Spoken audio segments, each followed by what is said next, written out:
بے عمل پیر اور بے عمل عالم شریعت کی نظر میں علم بہت بڑا سرمایہ ہے، علم نور ہے، علم روشنی ہے، اور علم ہی کے ذریعے سے انسان کو بلندیاں ملتی ہیں، علم ہی کے ذریعے سے انسان بلندیوں کو چھوتا ہے۔ علم کی وجہ سے اللہ رب العزت انسان کو بہت بڑی بلندیاں عطا فرماتے ہیں۔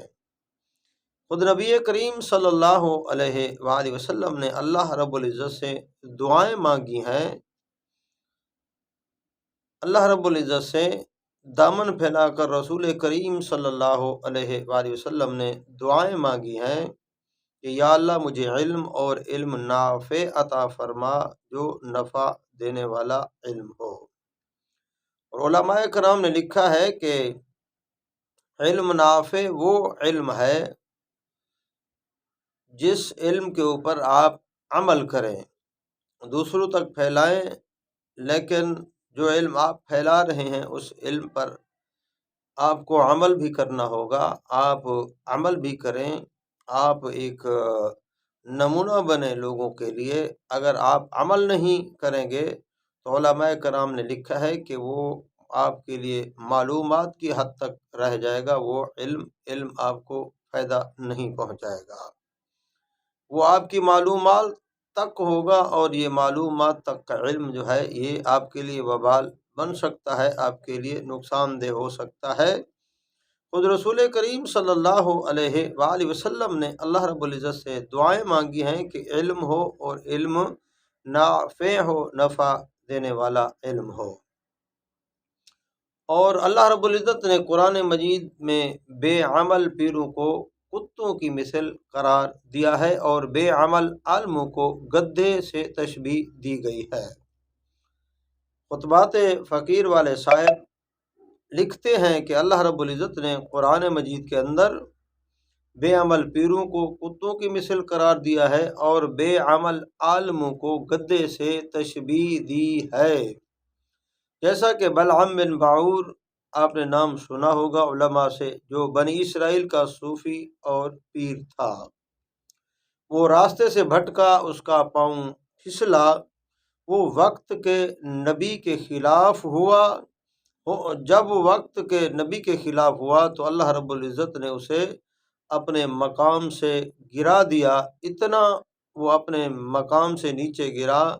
کہ خود قرآن کریم کے اندر اللہ رب العزت ارشاد فرماتے ہیں فَمَثَلُهُ كَمَثَلِ الْكَلْبِ، فرمایا اس کی مثال تو کتے کی مانند ہے۔ جب وہ نبی کے خلاف ہوا، جب وہ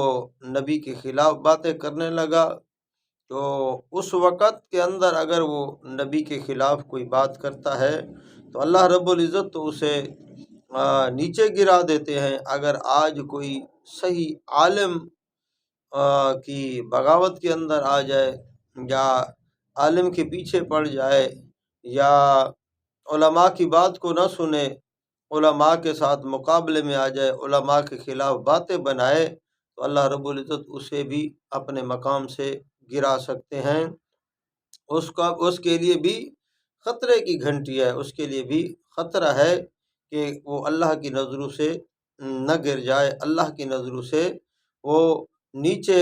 نہ ہو جائے، اللہ کی نظروں سے گر نہ جائے۔ وہ آدمی جو علماء کے خلاف اپنا قدم اٹھائے گا، جو علماء کے خلاف باتیں بنائے گا، کیونکہ اس کی مثال قرآن مجید کے اندر ہے کہ جو نبی کے خلاف ہوا، اللہ رب العزت نے ان کو نیست و نابود، تباہ اور برباد کر دیا۔ اور اللہ رب العزت نے قرآن مجید کے اندر فرمایا علماء یہود میں سے جنہوں نے دین پر عمل نہ کیا، بلکہ اپنی خواہشات کو پورا کرنے کے لیے اس میں تحریف کی، اللہ رب العزت نے ان کے بارے میں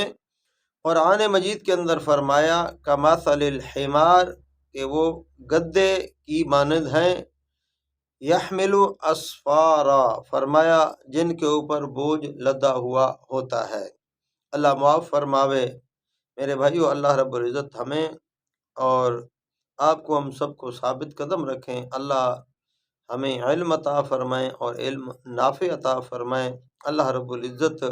اپنی رحمت سے اللہ رب العزت اپنے حبیب کے صدقے محمد الرسول اللہ صلی اللہ علیہ وآلہ وسلم کے صدقے اللہ اپنی رحمت سے ہمارے اوپر نظر کرم فرمائے۔ اللہ رب العزت ہمارا اس دنیا کے اندر آنا، اس دنیا کے اندر رہنا،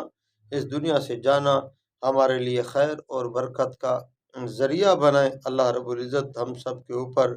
راضی ہوں۔